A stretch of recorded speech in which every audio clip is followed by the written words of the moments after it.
Welcome, good day, ladies and gentlemen. Welcome to Crossroads Calling, where faith meets real life. I am your host, Arama, and I'm joined today with Bishop Tifa. This week, we're carrying on the subject of mental blocks, and we're going to be speaking about more so why do mental blocks happen, how do they occur, and also the subject of overthinking. You know, how it stifles a person, how it creates these mental blockages. It's very important that, you know, you take captive of your thoughts. So, we'll just be having a conversation about that and trying to see how best we can offer a perspective on overthinking and mental blocks that perhaps you haven't thought about before. But I'll start by saying, you know, with mental blocks, often you think yourself into it, you know. No, it's never as bad as you think it is.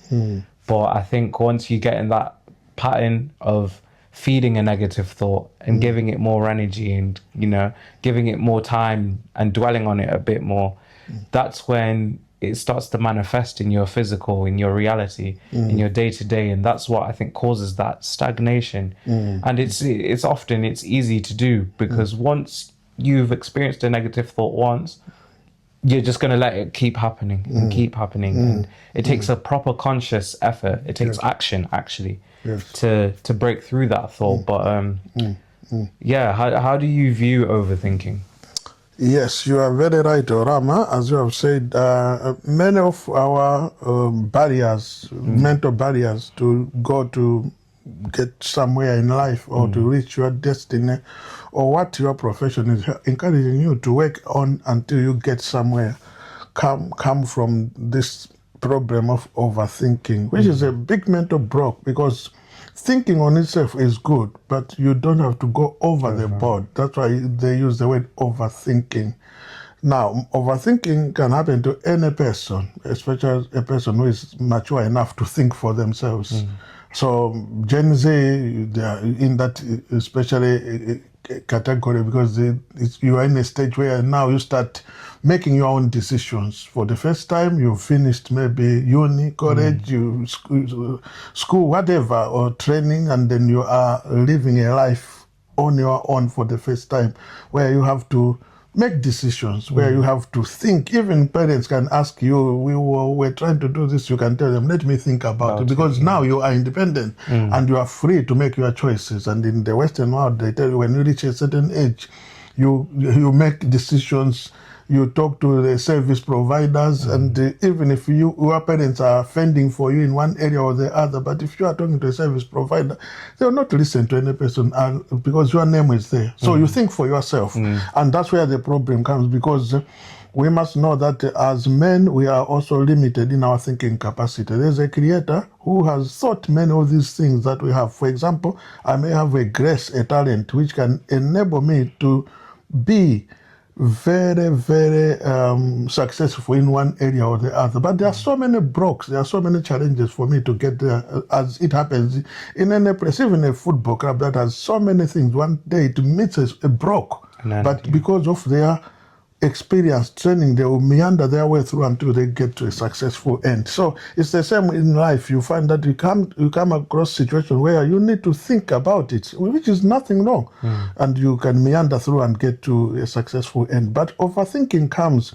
when you start experiencing challenges, or when you are fallen, or when you have seen somebody who had a drastic fall, or through your experience, it's not working the way you thought it would work. So next time somebody asks you, can you do this or can we do this? You say, let me think about it. You say, wait a minute, let me come back to you. In the process, you are not doing much, but you are just more or less handling it inside you with fear, with panic, with worries, with anxieties that may not help you. And that's where overthinking comes in, because you are more or less like stressed in your thoughts, because you are trying to work it out inside your mind rather than just go onto the field and try maybe the other way you are thinking, or try to do it again and you succeed. For example, driving lessons. Somebody can fail driving tests 2-3 times. The next time there's an opportunity or somebody wants to pay for you, you say, not this time. Can I do maybe after 2-3 months? There may not be any real problem, but you are overthinking because you say, what if? You are saying, okay, if it happens again, what are my friends going to say? What is my workplace environment going to react? How are they going to react? Because sometimes they want your results so that once they know you are driving, they can give you maybe a company vehicle and whatever. So it is that process and transition period where it is between success and failure, and you feel that you may not make it, so you need to give yourself time, or you need not try it anymore, or you may need some help, and before you can see that physical help, you stay put. So I can maybe start in that way. But there's so much that happens in our daily work where we overthink, we overanalyze until we paralyze our movement to destiny. That's it. Yeah. I find, as you're saying, you can stop your movement to destiny over stopping and overthinking. And the example you gave about driving, I think once thoughts start to pile up one on top of each other, it also matters more so what you're feeling that thought. I often find that when I am looking at something, the more energy, the more things I search around that topic, the more I find out about it. But if I try and avoid something, and you find you lead yourself towards a destructive path, it's a strange place to be in, because I think the overthinker themselves doesn't realize the gratitude of, the pattern that they are building, or the same thoughts that they're thinking. They don't understand it, but the people around them see it. And you can tell, oh, this one's a bit anxious. And what people don't tell you is that energy is contagious to others. And now you're surrounding yourself with other overthinkers this. And what you find is that you don't make any action. They always say that imperfect action beats no action at all. There are some people, I'd say, they've become very successful in life because they just continue to take action. They never stop, regardless of whether they succeed or not. They just continuously take action. And when you're in a process of overthinking, how would you say that you need to, overcome overthinking through action? How do you get to that point? There are several ways that we can look at that will help somebody, whether it's a young man and elderly person, to overcome the problem of overthinking, or the mental block that comes when you overthink issues. The first one I can call upon is the area of going back to the basics, doing simple things. Because sometimes overthinking puts you in a place where you think high, you think loudly, and you think big for a situation that doesn't need so much thought. And I can give you examples. You discover that, let's look at the electronic world. Maybe I'm working on computers, and I'm doing something online or whatever. I may not be that conversant, but my workplace or where I work, we just have to work with these gadgets. Gadgets. And then you discover that because I struggle to do some things perfectly in comparison with others who are so conversant with it. Every time I'm given a simple task to do, when I go there, because there's that agitation in me to say, yesterday I didn't do it perfectly, but I've been told, I know the basics. I say, you start by opening up your thing, and secondly, you go to this section, you tap this, everything is clearly laid out. But because I've been overthinking, you discover that I may jump a step there because I'm panicking. Because I'm going there with that element of, we need to work. And I've gone there with so many thoughts cropping up my mind. When I was waking up in the morning, I was worried. Am I going to make it? And today, Orama is not there, who sits by me, who helps me. And the boss, on the previous day, the boss may have given me so many indicators, even put on paper, A, B, C. But when I get there, I try. And if one thing just doesn't work, I don't go back to basics. I'm still panicking. I call the boss, I call this one.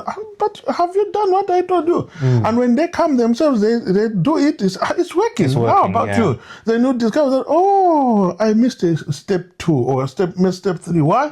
Overthinking makes you to be somebody who is overcrowding your mind with worries that can cause you to skip something very simple. And basics are very important, because going back to basics means just calm down, be yourself, and go over it slowly. Even if it means go over it again and again, you are tapping and you are checking, have I typed a G? And whether you don't have to, because Orama may be very fast in typing, in doing things, so I don't have to emulate that. Yeah. Because overthinking will try to put you in that frame of somebody. So he does it this way, and unless you do it that way, you are not going to do it. Just be yourself and do it the way you can ably do it, even if it is slowly done. In 10 hours time, you finish. Yeah, you can finish 5 hours, but at my pace and with my knowledge, I just need to be myself. So number one, calm down and do things in a basic manner. When I was in primary school,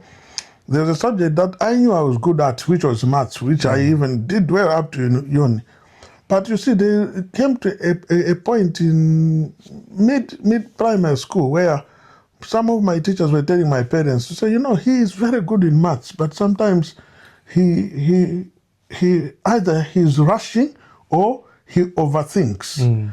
And you find that he has solved the problem and has the right answer, then he cancels it and he does something and he gets wrong. Yeah. So you discover that everything was done well except for 2 problems that he messed up himself, because if he had just been calm and was not rushing, he got to the first time he wrote, everything was okay. But because when he finished, maybe he finished early, instead of handing in his paper, he went back to it. Have I done it? Because your failure the fear of failure makes you to overthink. So don't fear failure. Don't fear failure.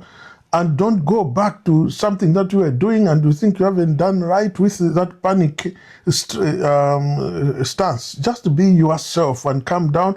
And even if you fail, you can do better next time. So I was going back to those things that I've done right and cancel them. Yet everything was done right. So don't fear any failure. Do not be in a position to say, how many people come and tell you did well up to here, you would have just finished like that. So you find that he would have gotten 100%, just got 80%, because the last 2 questions were 10%. But at first we see he got everything, but he cancelled. And what he was trying to do, what was that? Overthinking. Because of fear of failure. I think it's important that you speak about the fear of failure, and how I think that stops a lot of, especially now young people, perhaps from pursuing the things that they want to do because of that label or the connotation of what it means to fail. Once you failed, that means it's basically, that's it for you, you know? And really and truly, it's not like that. You get to get up and go again. Actually, failure is a stepping stone to higher destinies. Failure, those steps that you climb when you are going upstairs to another level or another floor are very important in life, but they are also susceptible to pull you down, because what happens is that if you miss a step, you can fail. And so the steps were not put there for you to fall or on or over. It can happen by a slip up. You may slip or you may just miss a step and what have you. But every person who wants to climb and get to the top floor or to the upper stair, he needs to go through the steps. And those steps, though they represent failure, they also represent success. So failure is just the other side of success. And every successful person, company, team, club, house, or individual, you discover that they may have fallen several times. I always quote when I was in Proverbs 24, a righteous man falls 7 times but rises. We should not fear to fail, because our Lord Jesus Christ, he took a cross, which at the end of the day, he was hung on and he died for our sins. But on the way, he fell several times. This was the most successful individual in our Christian walk that came to redeem us from destruction, the destruction of sin.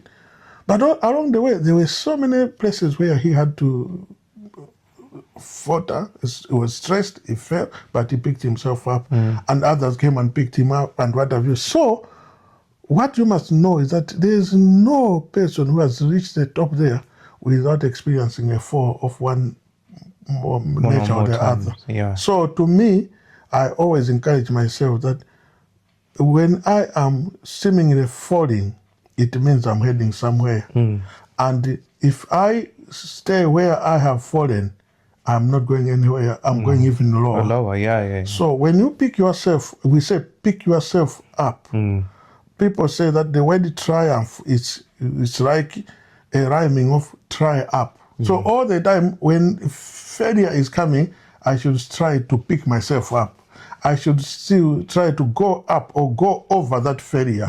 So failure is there in life, and it's a part of this. It's just unfortunate that most of the time we look at failure as the end of the road. Yeah. We look at failure as a shameful thing. No, we should start looking at failure as a step that will take me forward. So it's better I fall today, but when I pick myself up, I climb another 2-3 steps. I'm going, because if you stay where you have fallen or you go back, it means you are going for 1 step forward, 5 steps backwards. So you are not going to advance, you are not going to achieve, you are not going to be anywhere up there if you succumb to failure. Failure should not make us to lose heart.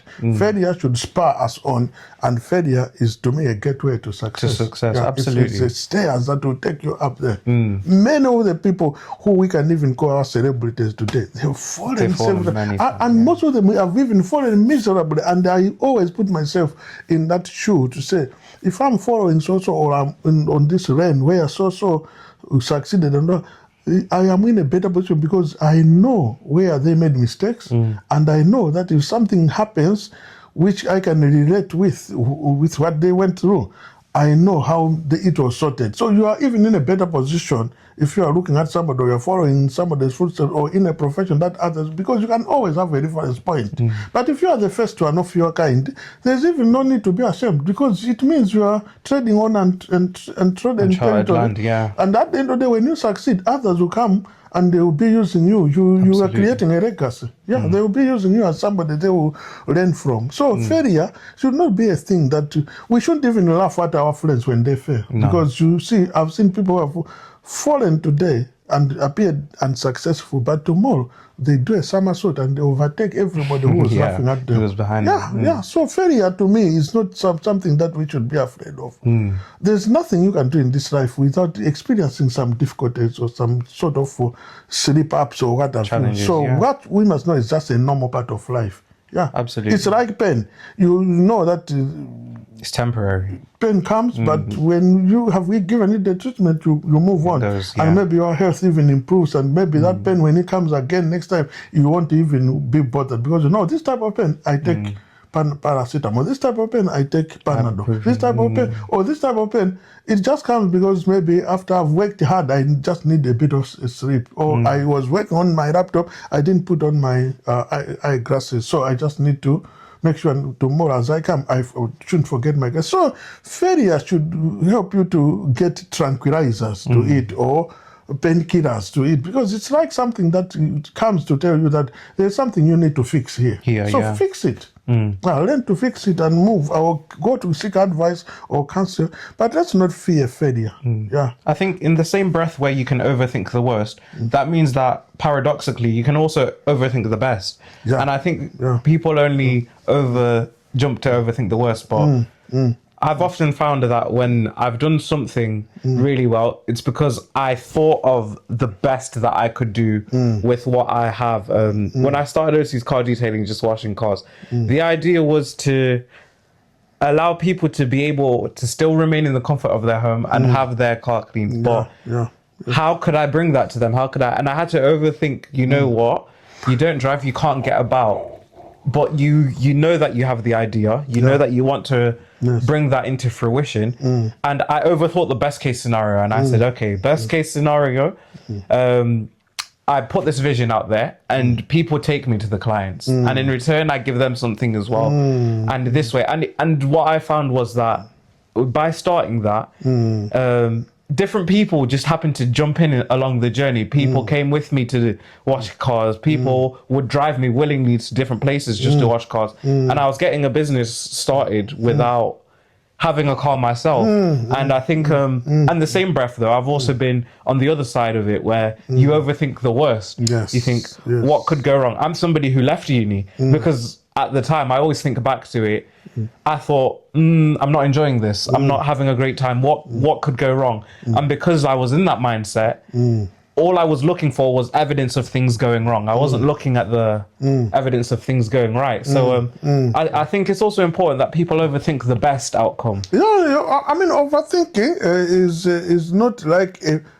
generally a problem on its own. But when you overthink and move into the negative, then that becomes bad. But when you can overthink and sort out things, and I'll tell you something, if somebody really overthinks and succeeds, they normally do things efficiently, which means that the thinking time or capacity has helped you to succeed. But now, next time you discover that once somebody has known how to succeed in an area, they will not take much time to think a lot. They will just say, okay, let me think about it. Maybe overnight, the following day they are moving. But overthinking, maybe you can tell me, negatively, that is, you can tell me, let me think about it. I have to come to remind you after 2-3 months. Yeah, that have is you negative. thought about it? Because somebody is being delayed, or even your own destiny is being delayed.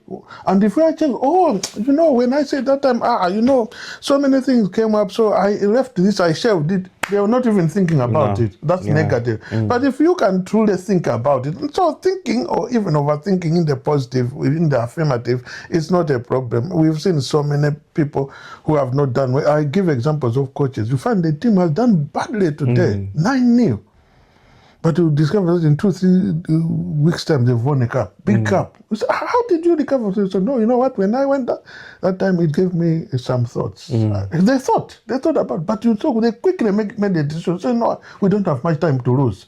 Let's go back to the drawing board. Can we do change here? And let's try this system. And they find it's now working. Let's adapt. And right of you, it has worked. So you are right to say, sometimes you can overthink and get things happening. But you know what? You have to put efficiency in your thinking. That's why we always say overthinking, stressing the over. It should not be an overage. It should just be something that you can go and think over. So to me, I say thinking over a thing is not a problem, but overthinking, putting a lot of overage on the thinking to the extent that people say, no, you cannot think for 3-4 months or 10 months or 10 years.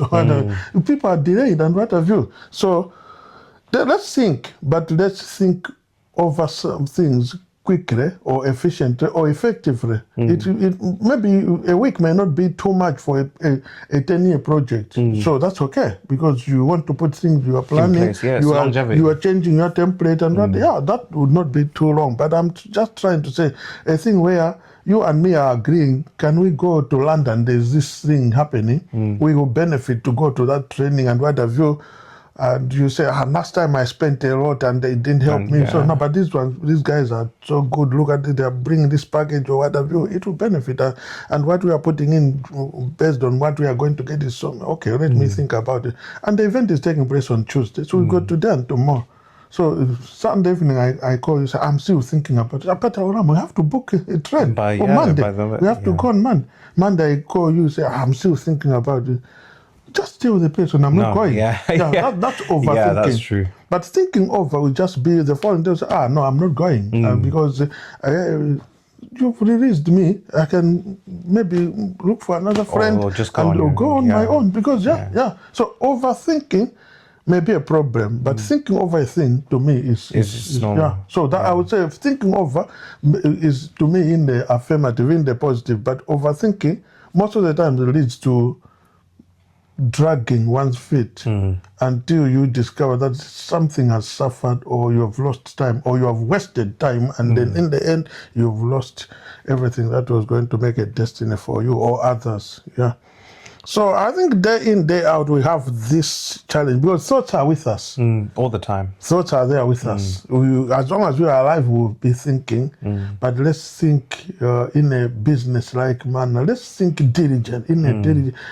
People who think with a diligent mindset, they are so efficient, they are so effective, and they are moving all the time. They are working, they are doing something, and they are sorting out even when there are problems. But when you take time to overthink and to delay, you become sluggish, slothful, and at the end of the day, your dilly-dallying will affect so many people's destiny, including your own. Absolutely. And normally people do not always pick you when they know that you take time to decide. I've known of people that we want to choose people who can be certain people, somebody mentions, hey, that one. Takes too long. Takes time. I mean, they take time. I don't know if it's true that some people, even when they see a phone, they will ignore that. Why is Rama calling me and what have you? I mean, there are people say when you phone them, they want to pick their phone. But you ask the person, no, I didn't. I saw it ring. I don't know whether it is from the same problem, but when you want to make things done, you have to go for people who think fast. And I'm not trying to say that every time for everything you have to quick. No. Well, then you can make mistakes. But we are saying if you are going to think about it, then think over it and give yourself a respect. bit of time. I like telling people that, if we are planning something for Tuesday, and I'm telling you that tomorrow, maybe by this time tomorrow, let's come back to each other and let's conclude to this. It's better to do that. Yeah. It's good I come to you and say, I know you badly needed me to go with you, but sorry, I can't make it. Because ABC, you have given the person enough time to plan, but also as you agreed that the person will be waiting. But you discover that you have to call me on Monday. Yet I'm the one who said I need time up to Sunday evening. I'll come back to you. But on Monday in the afternoon, you call me. I've been waiting. You didn't come back. What's happening? Are we making it? Oh, sorry. That's not good. That's the problem of overthinking, where you get to the point that because you are still thinking about it, you have not. So that's why we are speaking of mental blocks. Yeah. You don't even think of. Everything has just come to a block, to sort of it's bad. There's a barrier, so you've stopped reasoning, you stopped thinking. If you are not even thinking of others, because I have to think of you, say, how is he going to make it within 2-3 hours to decide and say, okay, I'm going to get my train ticket and I'll be in London in the next 4 or 5 hours. No, I should give time to you. So all those things are things that we need to be wary of.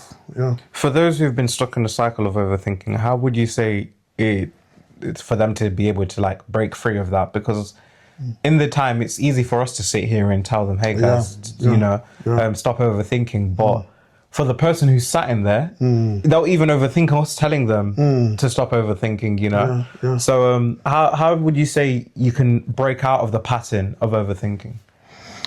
Life is to be enjoyed, not to be endured. Yes, there are things that we need to endure, but make a lifestyle of making things easy and things that will actually give you peace or rest. When you are doing things all the time in panic or with panic, you will discover that you may not enjoy everything that you are doing. So I'll give you an example. If I'm working with a very difficult workforce or maybe a boss at work, and they give me tough time all the time, in spite of whatever I'll do, I just need to get to a place where I say, let me just enjoy this job. It's my profession. Maybe I don't have any other job, or I don't have any other opening, or I don't want to behave naively in a childish mind to be fighting. Let me just go and do the best I can do and ignore other voices or noises. What am I asking? I'm asking myself to have my peace of mind. I'm telling my soul, don't panic, don't be perturbed. This is a human being. They are not God. So what do? I take things lightly, easy, and I'm calm. I'm at rest. In my heart of hearts, I'm at rest with that situation. I'm here because I qualify to be here. I made it. Maybe I went to school or I've gained the experience. I know what I'm doing. Not all days are Sundays. One day I'll get an opening which will free me from this entanglement. But for the time being, I don't have to behave in a very funny manner. Because when you also overthink, when you are in a fix, in a situation where you are boxed, you stress yourself. Now, stress is a killer. It's a killer of yourself. Not the one who's giving you stress, or not the environment that is giving you stress. So I also need to look after myself. And the best thing that I can do in that is not to allow stress to come into me. There was time David was distressed with the people around him. He's helped these people and he's raised them and their families, and then something has happened invaders have come, they've taken everything, all their wives, their children, their property, and they are coming from their tasks as the men who were fending for their families, and find the whole city is bent around, and the men who were with him now have turned around him, who were his his juniors or his students, and they want to kill him, to stone him. And he was also distressed. But you know what he did? He encouraged himself. The Bible says he encouraged himself in the Lord is God. Do you know what he did? He said, you know what? Let me not fight these people. And let me also not get stressed. I'm going to consult a higher authority that I know will speak into my life. Things that will calm me down and give me a proper way of handling this. And he went to inquire at the temple of God from a man of God, the high priest, who was a good counselor, who counseled him as what to do. He came, spoke to the same men, and they agreed, you know, we are all in this to win or to lose. So what do? Let's put our resources together. Let's pick ourselves up. Let's go and look for our families. Let's go fight together. Because if we continue with the infighting, it's all of us who are going to lose. And those people understood him. Why? Because he firstly resolved to calm down himself, not to be party to what they were doing in terms of getting stressed up, distressed, and fighting and ranting and what. No, he calmed everything within himself first, and then he managed to calm down the situation. So peace, I always say that peace or calmness is a silencer of overheated engines. When I am at peace and calmness in me can arrest somebody's perturbed situation or heart. But just by keeping my cool and my peace, you find that the things that were trying to get me to a place where I am peaceless will always also come down, because I'm a man of rest, I'm a man of peace. So that's number one, where I need to maintain my calm, just to be at ease. Don't take things, life is short. Somebody say life is short. Don't take things all the time to that hot boiling point, all the time extreme. Fighting to the extreme. No, let me come down and say, we'll handle this. Let me sleep over it, and tomorrow I'll see how I can meander in a calm manner. Two, reasoning. Reasoning is just sitting down to talk things over. Reasoning is just sitting down to look at ways out. There are some ways that can be tried in the same situation, where you can decide that, okay, yesterday it didn't work, but today let's try. There are options that are there, they're always there in life. Have you tried other options? Have you gone out to seek for expertise, advice from others? We've spoken about counseling, mentorship, coaching.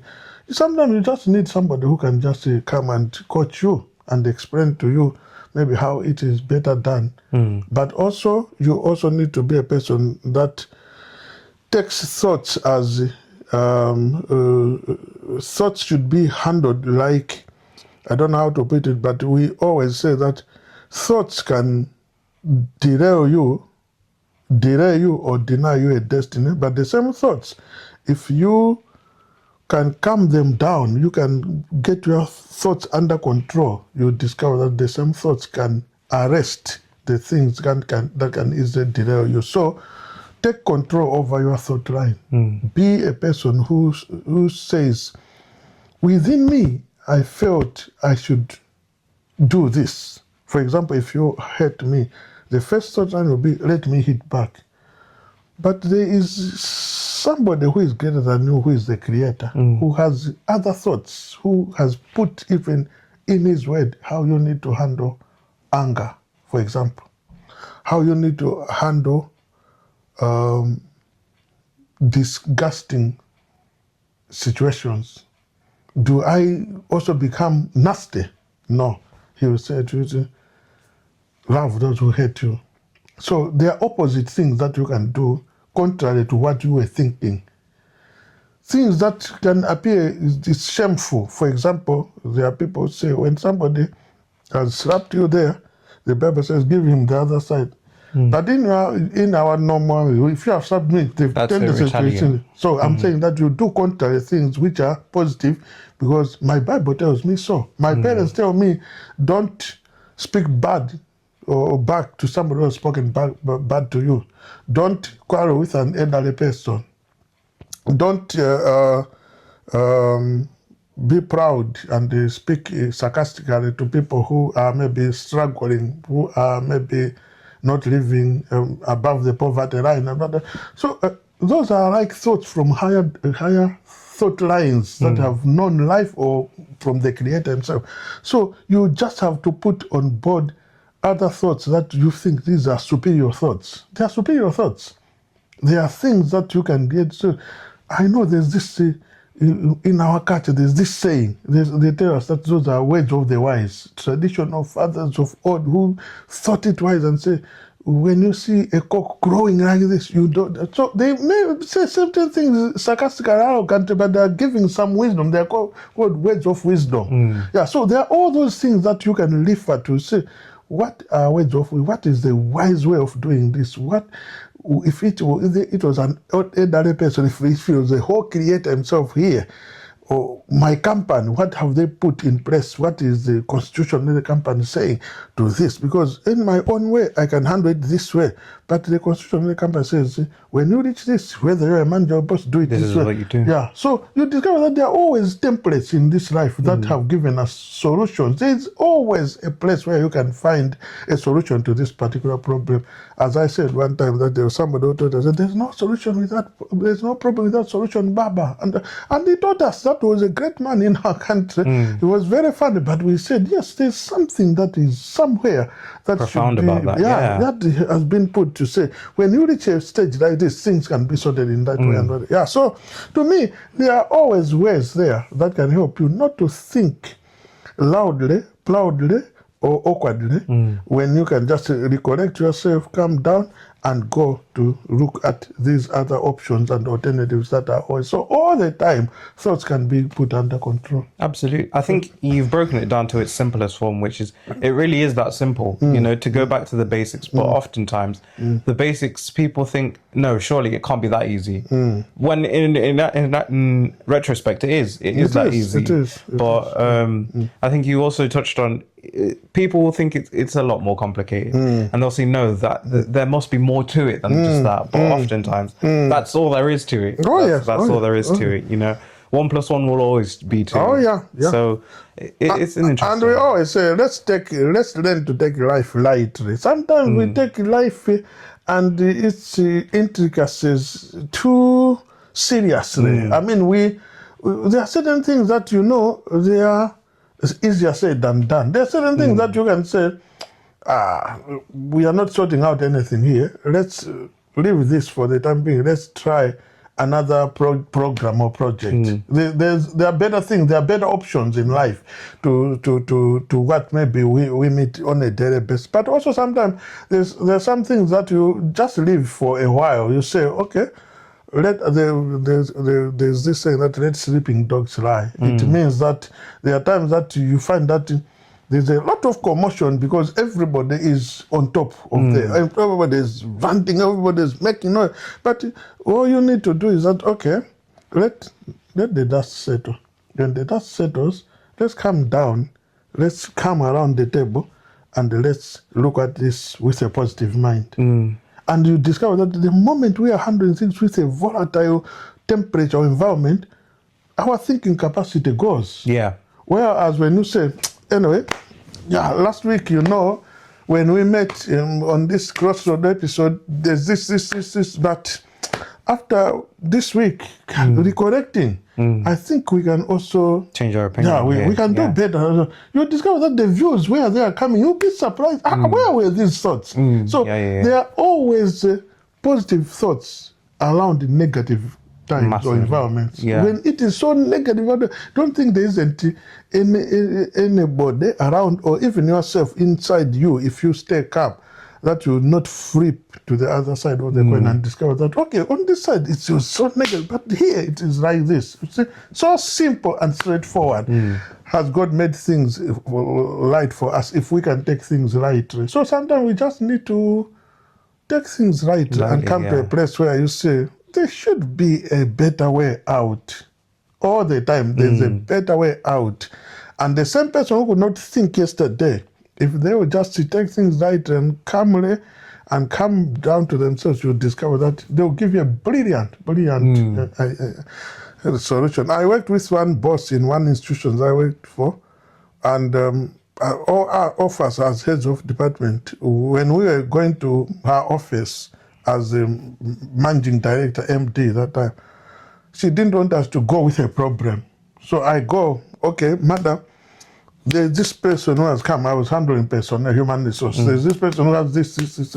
Our conditions of service say this, or what we can do as a company is ABC. But for the time being, maybe we don't have the resources or what have you. So what I suggest is ABC. That's what you want. You don't go there and even send when she say to say so wanted this and we don't have money. I'll leave it to you for you to decide. He'll call you and say, do you know what? You are the human resource person. I want us to come to a place where when we are discussing here, it means the suggestions or the options that you have and what have been laid down on the table, so that when I'm coming in there, I'm now making a discretionary, you know what they call a discretionary decision. It's like now I am overruling that for this particular game because we exhausted option A, B, C, or we tried everything. But there are times that she can't even make a discretionary decision, but it's you who can say, I suggest that in this particular case, from the human resource angle or finance angle, I suggest that maybe you check or take approval from the board chairman that they use a discretionary position to warrant that we do ABC. All that has to come from us because we are the people of the practitioners on the ground. We are like the medical people who are there, who are saying, well, this particular patient, the medication is not working. So we are asking the government if we can hire somebody from out there or to send this person to Germany where they have the equipment. So it has to come from the people who are professionals advising the management, not I don't want to think for you. That's what they were saying, those type of, and I liked it because they say you are thinkers. And when I read my Bible, it says God has said, as a man thinks, God has made us think. We are God's think tanks here on earth. So it means God has put so much in us that we believe ourselves not knowing what God has put in us. So much so that when you are going to... So I took that and from wherever I went, every managing director or what have you, I would go and say, I like your approach because you don't bring me problems. You give me options. And it's easy to work with you. And one manager says, I've never worked with a manager so positive like this. Sometimes you are even bringing to me, you are just saying, there's this, so I decided, but before I go, because this is overstepping the mark, I'm not the one who's, I need your endorsement. Say, yes, go ahead. Why not? Because you have already told me. And in the board, I can explain it. So already professional done there. And when the board is meeting, it can easily say, human resource tells us this because according to our conditions, you are the one who is interpreting there. Similarly, it tells the financial control, that you are the one who knows the rules that warrant your profession there. And financially, we can't do this, we can't spend like this, we can. So we tell the board, because the board is full of people who don't have the financial acumen in terms of what they studied. They'll hear from the profession. According to the Accountants Association of this country, you can only apply this law in this way and that way. And so there it is. So what I'm trying to say, there's always a lighter side to this hard type of environment where you say, there's nothing we can do. God will give you thoughts. Absolutely. God will give you lighter thoughts and brighter thoughts. Absolutely. So there are always lighter thoughts and brighter thoughts when it looks dark and gloomy. But you just need to take things right or come down as well. Say it. Absolutely, man. Well, let that be a reminder to everybody that there's always light in the darkness. Yes. You will overcome, but take the necessary steps. Try not to overthink it. Just think it over. Think it over once, twice is enough. And after that act, that's our advice to you if you're stuck in overthinking. But this has been Crossroads Calling, where faith meets real life. I have been your host, Aram. I've been joined by Bishop Tipa. Thank you. And we'll see you on the next episode. Amen.